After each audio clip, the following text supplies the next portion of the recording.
Panther people, what is up?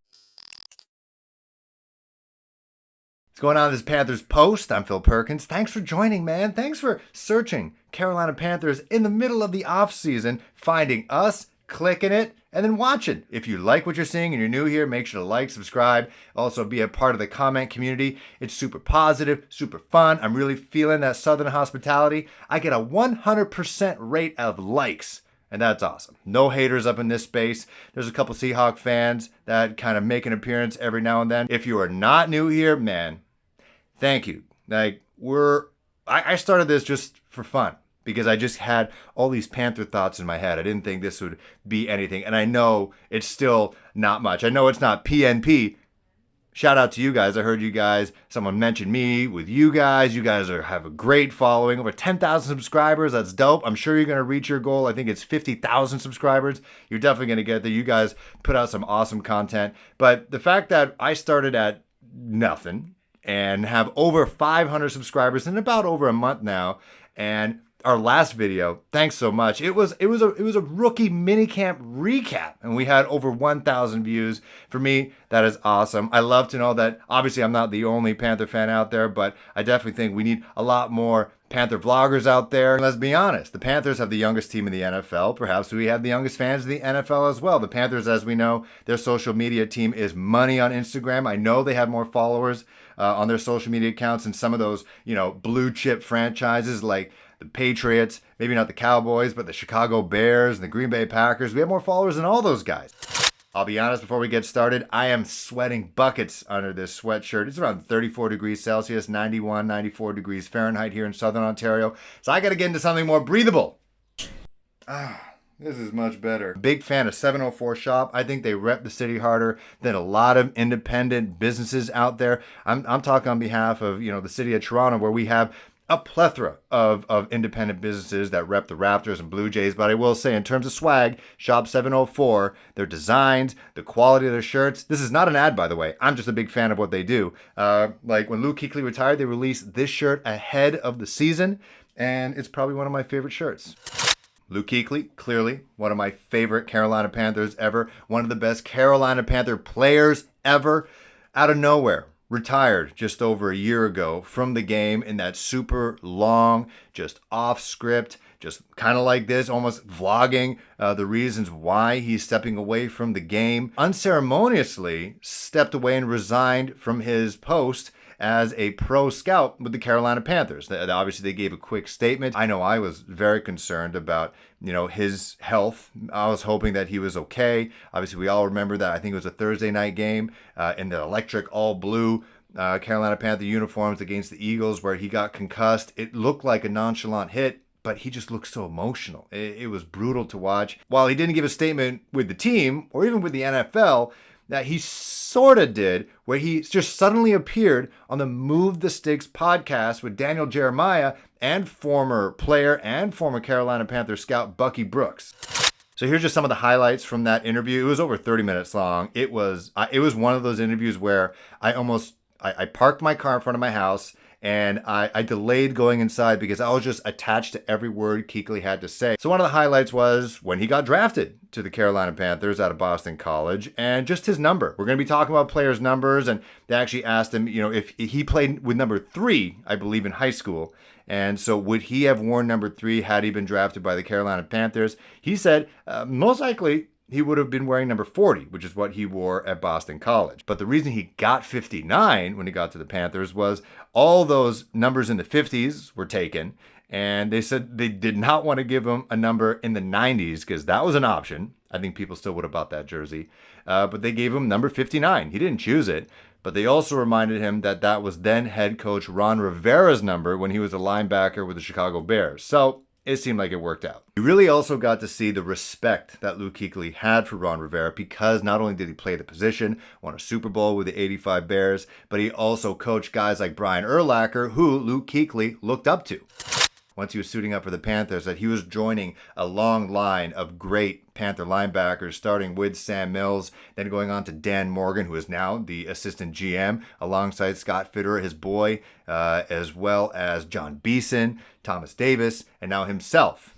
Which then begs the question, who is next in line. He did mention Shaq Thompson, who is still with the Panthers, obviously, and he says he does a lot of great things, but could he be that next great linebacker coming out of the Carolina Panthers? There's actually a lot of really big shoes to fill with this Panthers.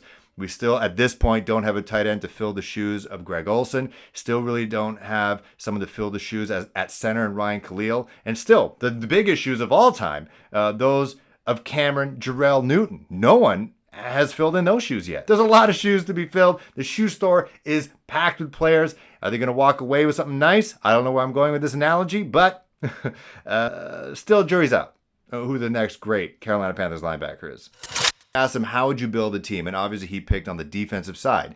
And so he says, as much as he would like to draft a linebacker or a corner, he kind of referenced the Super Bowl where the Tampa Bay Buccaneers front seven, their defensive line, their linebackers, gave Patrick Mahomes hell for the entire game. And so he really values strength on the line. He also talked about how the one stat that does not get enough attention is TFL, tackles for loss. Shout out to Daniel Jeremiah, former scout, doing the research for us. As they're doing the interview, he looked at see who led the NFL in tackles for loss. And guess what? Who was top of the list or amongst top of the list? Hasan Reddick, who the Carolina Panthers picked up. Kuechly talked a little bit about why he resigned from his pro scouting position with the Panthers.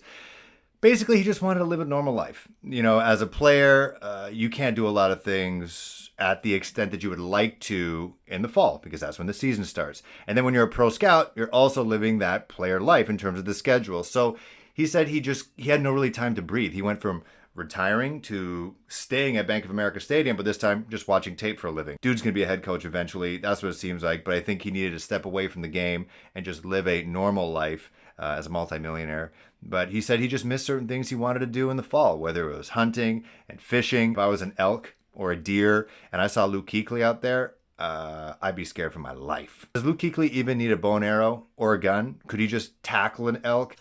Now I'm going to put my hot take helmet on, my local sports radio hot take off-season topics generator helmet on. In the entire interview, Kuechly mentions Greg Olsen. He mentions obviously all those linebacker greats. He mentions Ryan Khalil.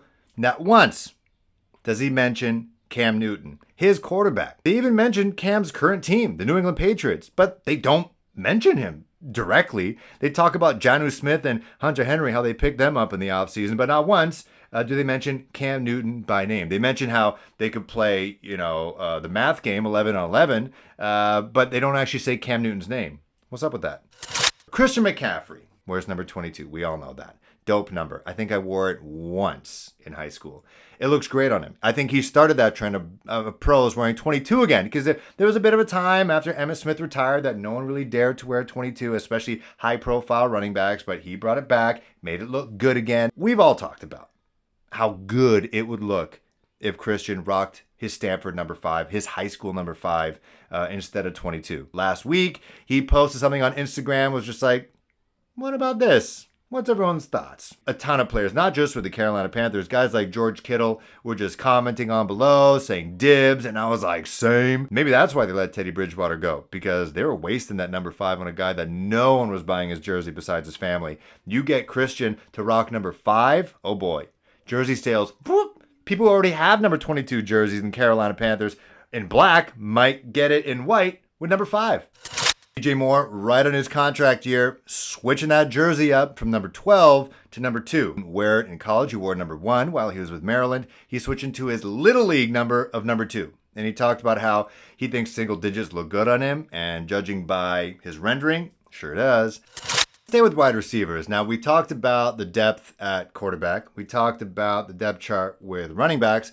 Let's stick with the wide receiver room, which is arguably the most deep positional group the Panthers have heading into this season. Got DJ Moore, who's heading into a contract year. He's going to ball out. You got Robbie Anderson, also in a contract year. He's going to ball out. Whether the Panthers are going to reward him for it, who knows? You have Christian McCaffrey. You got to mention him as a wide receiver in this group. You have David Moore, who they sought out. This regime, Scott Fitterer sought out in his first year in the general manager position from Seattle, brought him over to Carolina, which they're now building Seattle South. David Moore, also a decent returner for the Seattle Seahawks. He can add that part of his game as well. From what I remember, the amount of times that the Panthers faced the Seahawks, he had a lot of those back-breaking catches on third down that I feel like he's going to offer that as well as a member of the Panthers. Now, those are the veteran receivers with the team. Let's talk about the draft picks. Of course, Terrace Marshall, a guy who this team had ranked very high on their draft board out of his time in LSU. But they said that they can use him everywhere, not just in the inside, which apparently he said they did a lot with the Tigers. But now that he's a Panther, they said they can use him on the inside and the outside. He is a big receiver, and he's also a super fast receiver. I think he was running in the 4.4s. Maybe he could be a replacement for Robbie Anderson if they opt not to pay him big wide receiver money. Shi Smith as well, who could also give some competition to David Moore. As I mentioned, they did pick him up from Seattle. They paid him semi-big wide receiver money, but then they draft someone who has similar skill sets in Shi Smith, who could also be kind of like that hometown guy. You could see maybe that if David Moore just isn't panning out, kind of like a quarterback that isn't panning out, you could have some people in the stands of Bank of America Stadium wanting to see Shi Smith get a little bit more PT. Micah Simon out of BYU is someone we need to keep an eye on. He was at the BYU Pro Day where Brady Christensen and Zach Wilson were participating. He was giving himself a shot after going unsigned the year before. And he is not a small wide receiver. He's around 6'1", 195, but he ran a 4.3 40. And Scott Fitterer was right there in the viral video where he just kind of jetted by him. And then you can see Fitty with the phone making the call, be like, we need to sign this guy. So clearly he's a guy that the front office, particularly Scott Fitterer, believes in. He is super duper fast. He could be that burner a la Robbie Anderson. He could be that insurance behind Terrace Marshall, who is the insurance, behind Robbie Anderson if they don't re-sign him. So he has a very good chance to make the team solely for how he got here. Brandon Zylstra, guys at kind of the end, seems to be a locker room favorite, seems to be a great member of the community. A soft spot in my heart, played in the CFL for a couple of years. Less chances to prove himself. There are less preseason games, so whatever chance he gets, I hope he balls out. I could see him still making the team. One guy I remember people being very excited about as an undrafted free agent last year was Omar Bayless out of Arkansas State. I think he had some injuries, so hopefully he mends himself and he makes the most of his opportunity. So I could see him being one of those wide receivers who just edges onto the 53-man roster. Worst case practice roster. Everyone else on the team, depth guys. So much so that I'm reading their names on the depth chart. Ventel Bryant. Let's see if that Temple Tough Rule Tepper connection continues, whether he can crack the 53-man roster. Ismail Hyman, who spent most of his time last year on the practice roster, unless something absolutely crazy happens in the preseason, probably going to stay there. Markin Michel saw some time in special teams last year, so build on that. Don't get mad. Prove yourself. Special teams again this year, or again, looking for another job. Keith Kirkwood, another Temple Owl, in his fourth year in the NFL. He was in the IR a good amount of time. Like all the other depth guys, prove yourself in training camp, prove yourself for the preseason, and we'll see what happens. All right, that's it for the Panthers Post. Again, I'm Phil Perkins. If you're new here and you liked what you saw, like, subscribe, enter the comment community. Super awesome. Got a good clip of 100% dislikes. This is weird. It's sports. You're supposed to have haters. So I appreciate you guys so much. Keep doing what you're doing. It's going to be so much fun once the season actually gets here. We're just building. We're Scott Fittering this. We're just building this team. And then once the season starts, it's going to explode. Again, thanks so much. Make sure to follow us on Twitter at PantherPost. #1 for Killer Cam. See y'all next week.